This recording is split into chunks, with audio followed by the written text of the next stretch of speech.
today? An early morning already, a lot of you, right? Yes. To get up and drive. I know people do this at little talks like this, and usually people don't like it, but who drove a really long way today? Like, who drove more than, how far did you drive? How far did you drive today? How far? About 2 hours. How far did you drive? I came from South Carolina. You came from South Carolina. Well, that was a long way. I live in Minneapolis, but I flew on an airplane yesterday and then had a meal and slept, and now I'm here. So I'm really glad to have you all. If you're into this kind of thing and you want to stay in touch, I would be glad to stay in touch with you. If you like sending email, or if you're on Facebook or Twitter or all the rest of that, I would be absolutely delighted to be in touch with you. I want to introduce you to my family.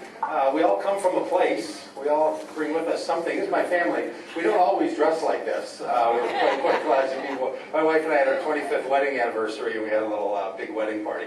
So if it's okay with you, I'll take you through and show them to you one by one. You want to meet them? That's my wife, Shelly. She's 49.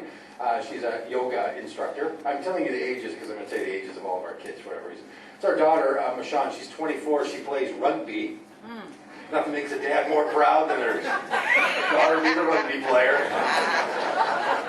See, during the World Cup, people always falling down in the World Cup, soccer acting like they're hurt. She said the difference between rugby and soccer is in soccer, it's 90 minutes of people running around acting like they're hurt. Rugby's 90 minutes of people running around acting like they're not. She's still really hardcore. She's hilarious. That's our son, Taylor. Taylor, if we stand next to each other, you're going to realize that I'm tall. Sally, will you stand up and be a little... Okay, so right?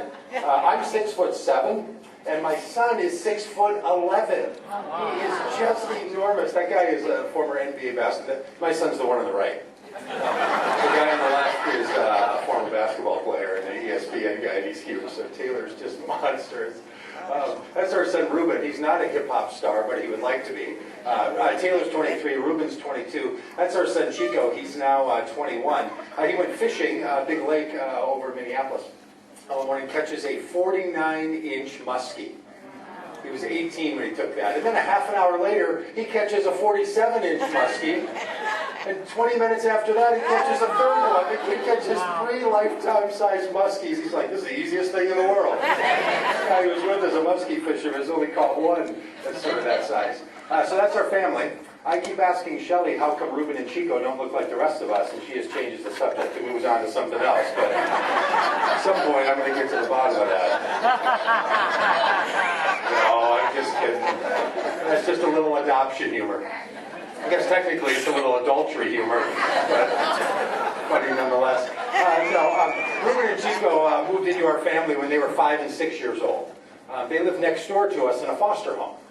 We moved into our house at about the same time we were starting a church, and we tell a little bit about, called Solomon's Porch.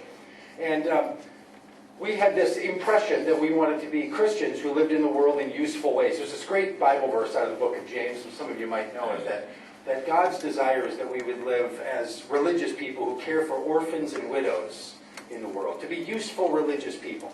And we wanted to be those kinds of folks, so we had that as sort of a little theme verse for the starting of our church. Then we find this house to move into, our family did. We move into our house, and who's living next door to us? Modern-day orphans.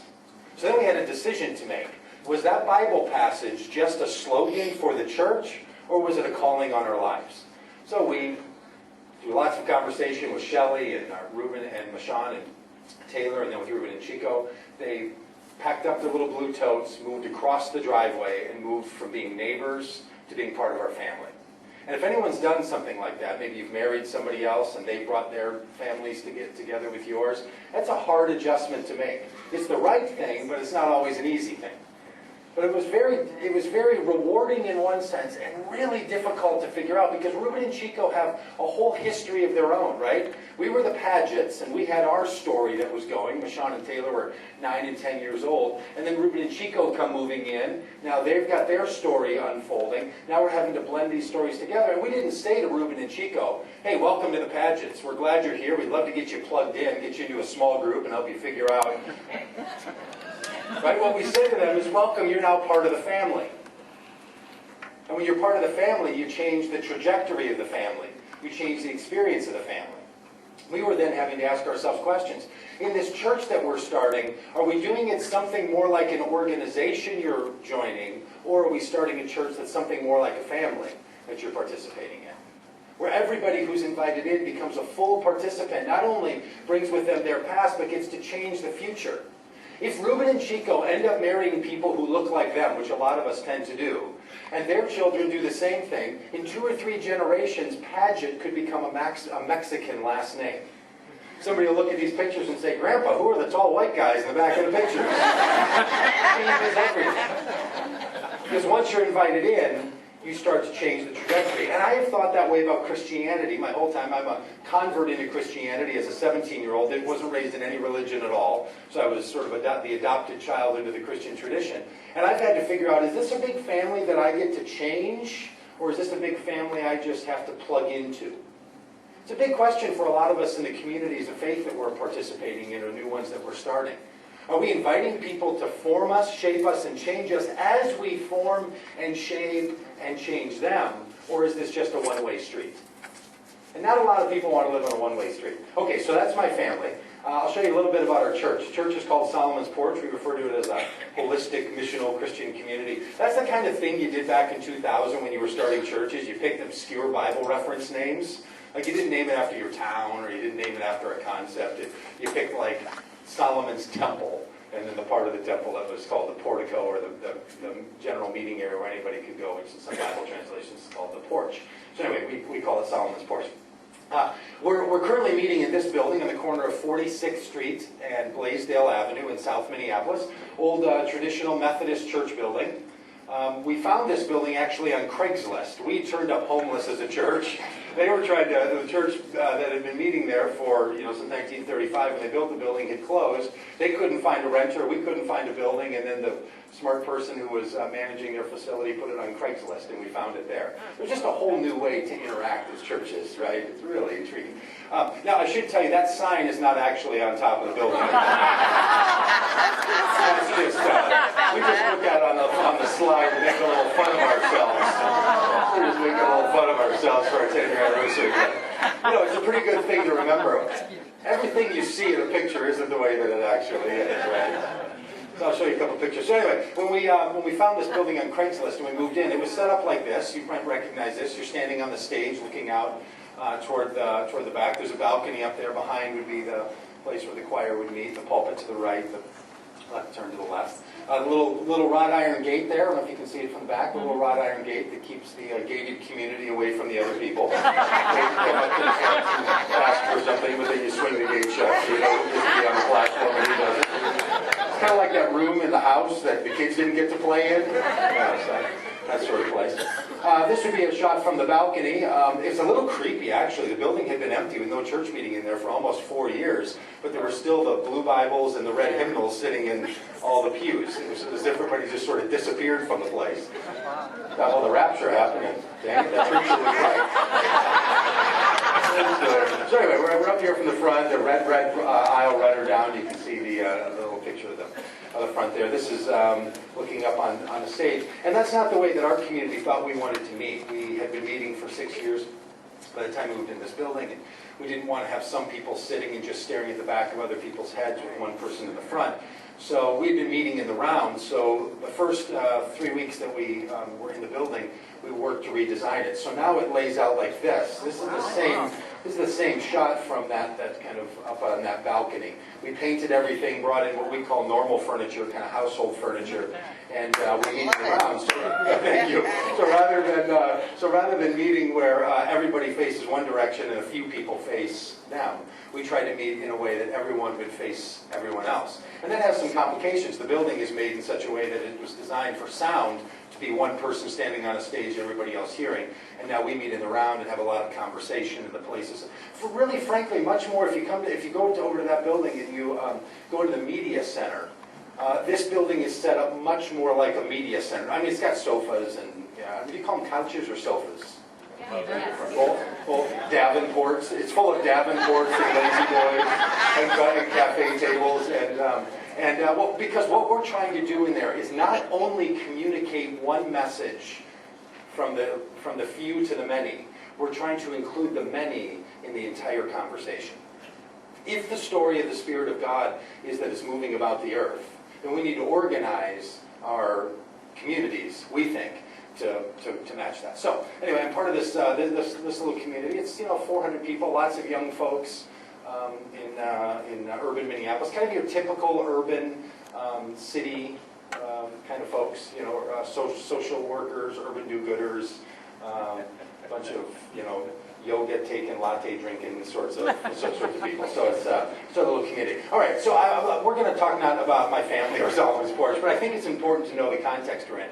I think that what's going on with Solomon's Porch and lots of other churches that are similar to this is that there is a different trend line happening.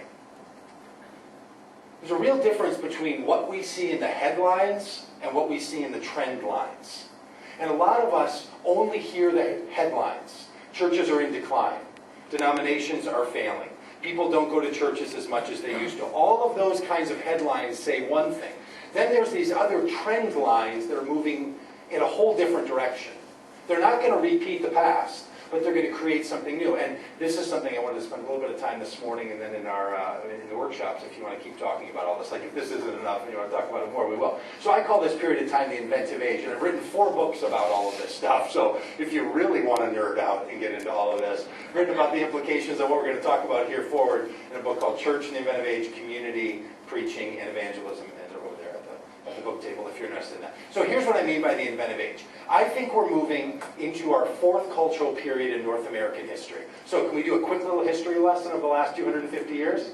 North American history? All right, I think we had an experience in the agrarian age. That transitioned into the industrial age, which led us into the information age. And now I think we're transitioning again into what I call the inventive age. Now, each of these ages, each of these periods, we organize all of our cultural assets to be fitting in that cultural period.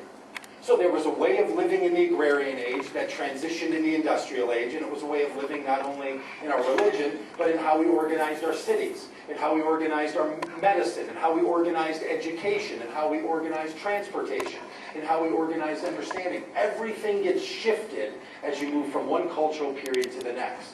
That's something that we've noticed happen in religion as well. Religion is not separate from its cultural expression. It's deeply affected by it. So, a couple of illustrations in this period. In the agrarian age, you sort of have that classic wilderness look to it, right? People living off the land, ma and pa, people not traveling more than 100 miles from where they're born, people knowing the deal that they're making with the people in town. Very unicultural. People spoke the same language, had the similar experiences, lived life in common ways. And there's a church expression of this. The church expression of this allows the pastor to dress like a shepherd. Totally makes sense. I'm going to put on a stole, I'm going to carry a staff, I'm going to meet in a country church. All of that kind of expression totally made sense. For a lot of us, this looks like our tradition and our history.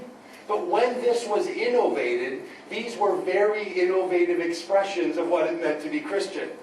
If you just hang on long enough, innovation becomes tradition.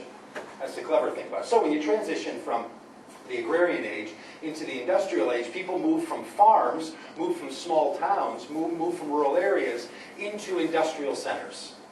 So in our country, between 1890 and 1920, 1930, we had mass movement. All around the world, there were people moving from agrarian societies into industrialized urban societies. And in urban societies, life is not built around the farm. Life became built around the factory. Churches went through this same experience, as did every other part of culture, every other part of our cultures. We shifted from the farm mentality, from the church being the parish for all the people who lived in proximity, to the church becoming the particular factory that could produce the certain kinds of outcome for that expression. So churches start to look like their counterparts of a factory. And now what you have happening is people moving from all kinds of places. Where in a town, in a small agrarian town, you might have 1 or 2 churches. You have a Protestant and probably a Catholic church, but everybody had to work together. But you move into the urban environment, and now you have churches on 3 different corners. You have the Baptists across the street from the Presbyterians across the street from the Methodists, and you have the Lutherans down the street, and people are all starting to meet each other. And in the urban move, in North American history, churches had to shift from simply being the people who provided religious access for the community to being people who provided particular religious expression. So the pastor then shifts from being the pastoral age, shepherd of all the people, to the brand representative. Now representing what does it mean to be Baptist? What does it mean to be Presbyterian? What does it mean to be Episcopalian? And that needs to be in contrast to the other guy down the street. Not that you're better than them, just different. And here we see the birth of the modern day American denominations.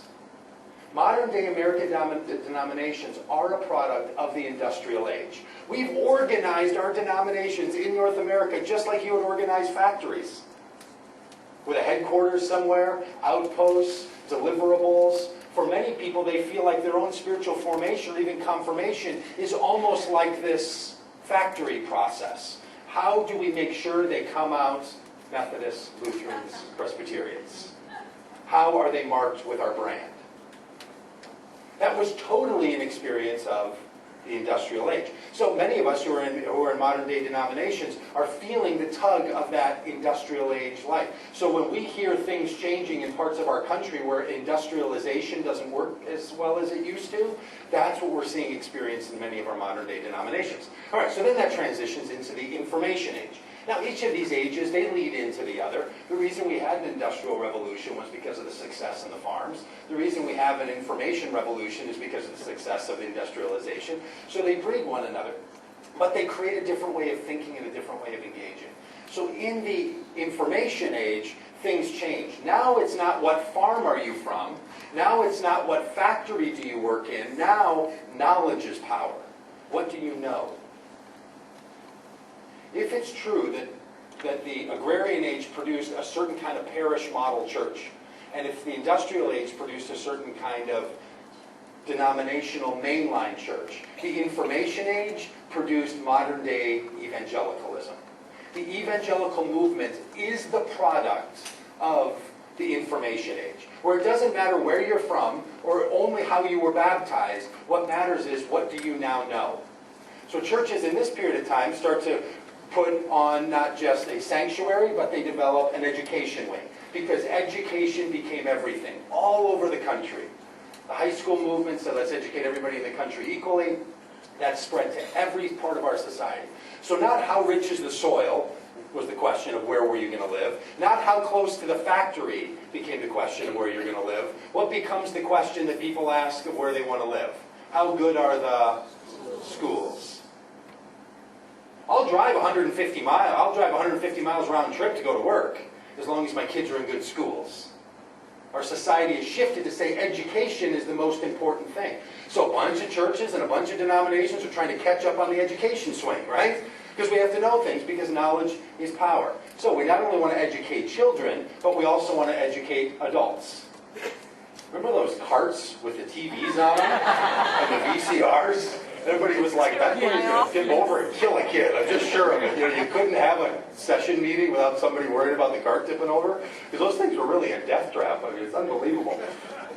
But we'd line up in the same way and sit and receive. Well, the information age produces a whole question.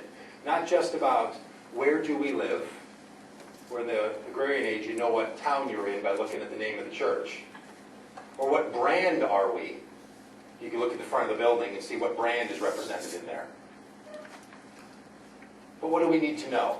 Some churches start to put things on the front of their buildings, like Pastor Bill is going to be talking about this on Sunday. You should stop by.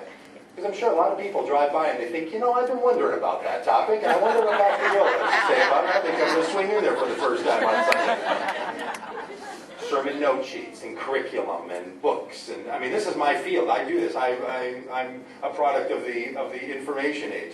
The problem is, just as we've transitioned from the agrarian age through the industrial age into the information age, we're transitioning again. We're transitioning again into another period. Not that information isn't important, it's just taken for granted. There's just too much to know. You couldn't possibly know everything.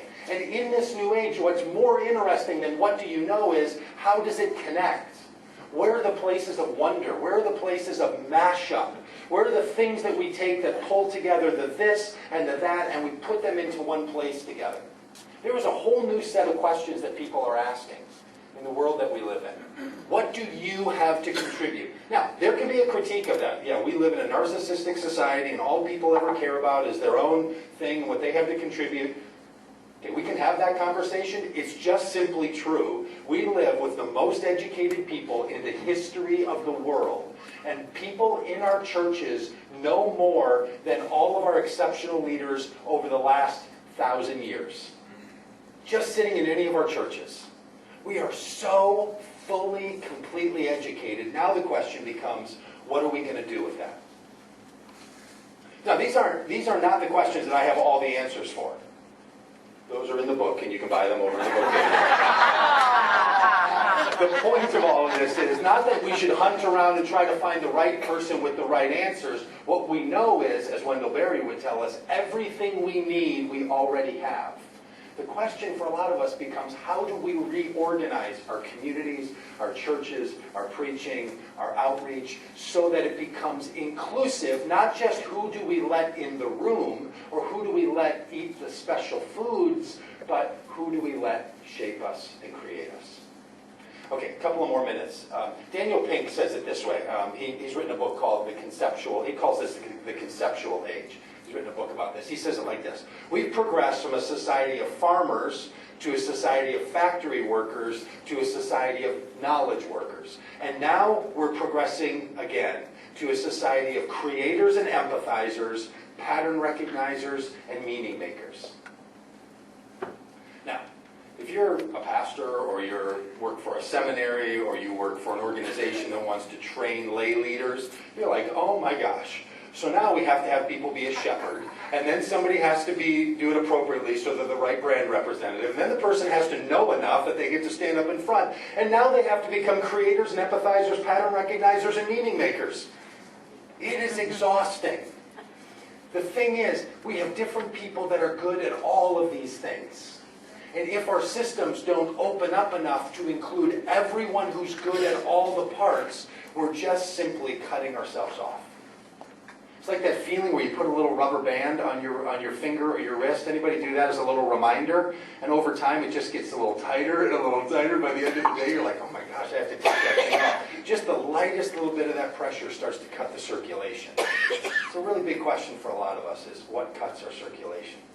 So I would suggest that it happens in all of these areas. And I won't get into all that now, but if you want to come to the seminars, the workshops, we'll talk about how these different areas are influenced and affected. Let me just say a couple of things about what I mean by culture, a cultural shift. What I think it means is how we think, what our values are, our aesthetics, and our tools. When we have a cultural shift, it's going to come in all four of those components. We're going to think differently, we're going to have a changing value system, our aesthetics and what we desire, what we think looks good, feels right, tastes good is going to change, and the tools that we use shift. And once you have change in all four of those areas, you now live in a new cultural experience. So, when it comes to our thinking, one of the ways that neurologists think about our brains, this isn't totally perfect, neurologists know that right and left brains aren't quite so divided, but you know that old idea that we have right brain people and left brain people. The left brain people are organized, they're systematized, they love cubicles, they love a good spreadsheet. God love them, I mean, they just love a good pie chart. They love running an annual meeting, they're fantastic. They know how to organize all that stuff. Then you get these right brain thinkers, these pattern recognizers and creators and empathizers and people that play, these artists. And those are the people that want to create something. Most of our religious structures have been built by left brain thinkers. But we live in a culture and an age and a period in which we also want the beauty, the creativity, the freedom of the right brain. So when we go through a cultural shift and we start to have people say, I now want to think differently. So I want to do a little thought experiment with you. Can you all see this? You see there's people wearing black shirts and people wearing white shirts? I'd like you to count the number of times that people wearing white shirts pass a basketball to each other. They're going to be passing a basketball to each other. People wearing black shirts are going to be passing a basketball to each other. And they're going to be weaving in and out of each other. So this is a little brain test. And keep the count quiet, because if you get it right, there's donuts over there on the side for you to enjoy. So, So it lasts about a minute. So count to yourself, and then we'll do a little quiz and see if you get the count right. How many times are people in the white shirts passing the basketball to and back and forth to each other? Right. So here we go.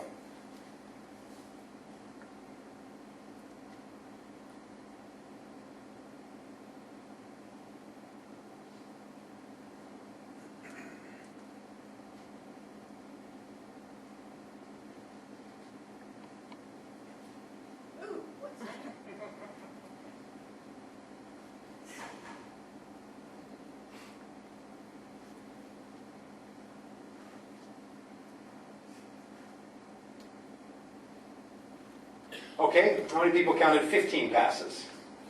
16? 17? Oh, 18? 19? 20? How many people just stopped counting altogether? You have absolutely no idea gorillas altogether. And how many of you saw the gorilla? How many of you didn't see the gorilla? How many of you have no idea what I'm talking about with the gorilla? Didn't see a gorilla, you don't know. Who saw the gorilla? Tell us what you saw again. What did you see? Some person in a gorilla suit, or perhaps a real gorilla. And there was a little tiny gorilla, right? Just scrolling along the bottom. No, a big, full-size gorilla came walking in. Right here, right after the ball bounces off this poor girl's head. Here comes a person in a gorilla outfit. Somebody over here even yelled, "Ooh, what's that?" Right?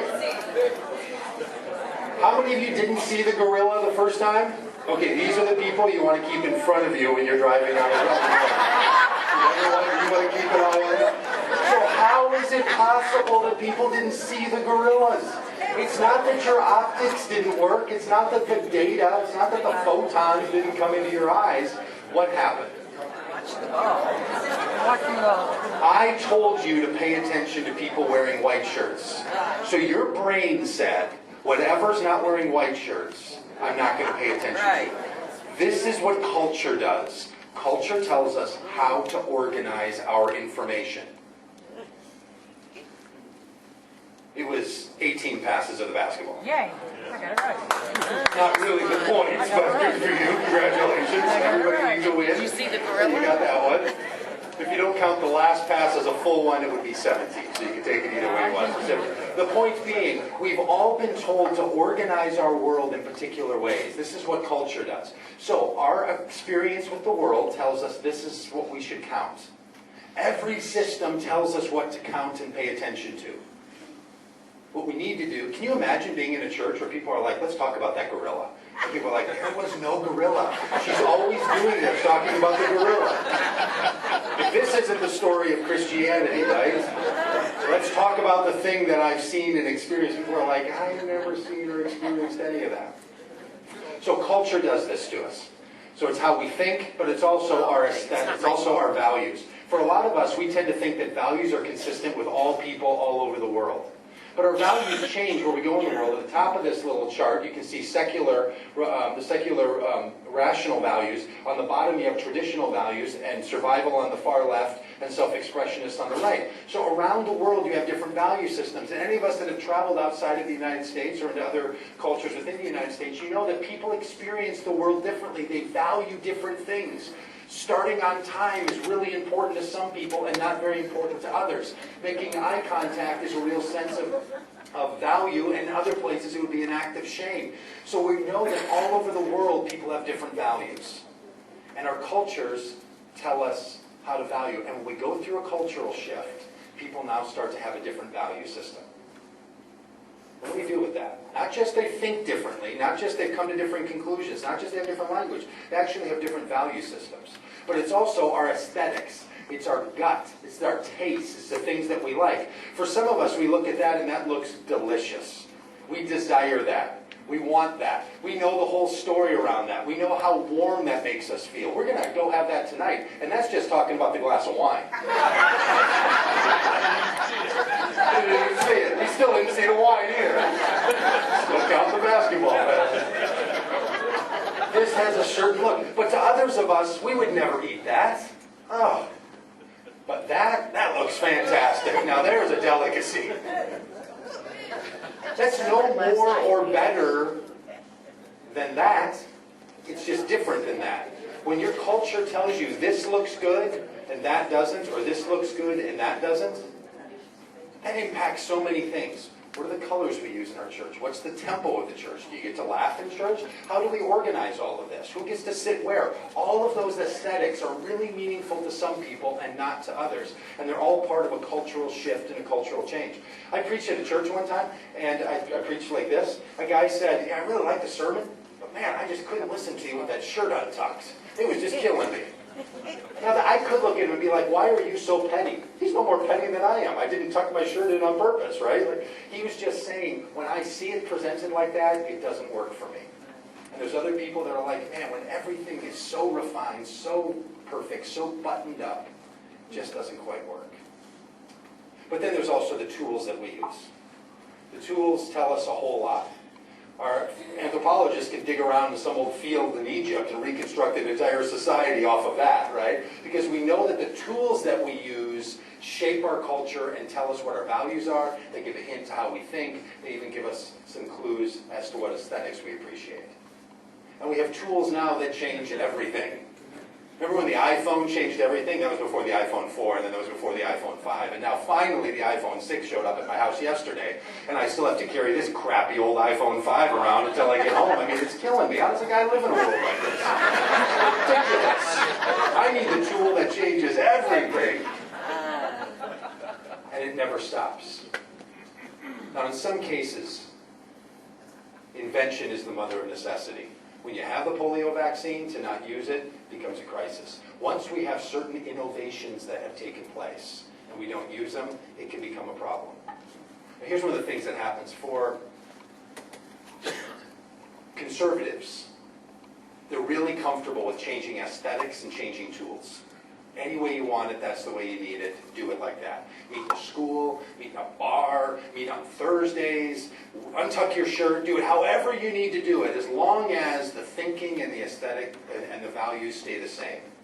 Same message, different methodology. Progressively minded people tend to say to themselves, we know that we change our thinking. If we didn't change our thinking, we'd still be living in that old world, which wasn't good for anybody. We know we change our values. We used to value all the wrong things. We've changed our values. We're actually getting better. We have to change our thinking. We have to change our values. As long as we don't change our aesthetics and change our tools. So this old right-left divide are people arguing about which two of the four do we get to change. But a cultural shift brings us all along to the same place where we say, it's all going to change. Now, what does it mean for us to be faithful in that world where change is the norm, and we're not going to act like something strange has happened to us? Now, I think this same little presentation, would have been totally weird to do this, could have been done in the first century when the Christians were talking about the Jews and the Gentiles. This has been our story all along. These shifts change the way we think, our values, our aesthetics, and our tools as we move from one age to the next.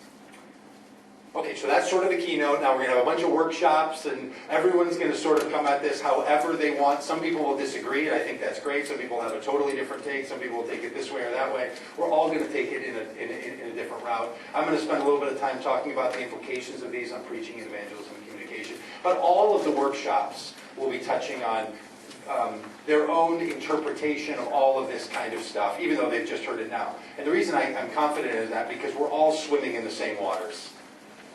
So we're all equally competent to have a conversation about all these things. So, thanks. It was a pleasure being with you.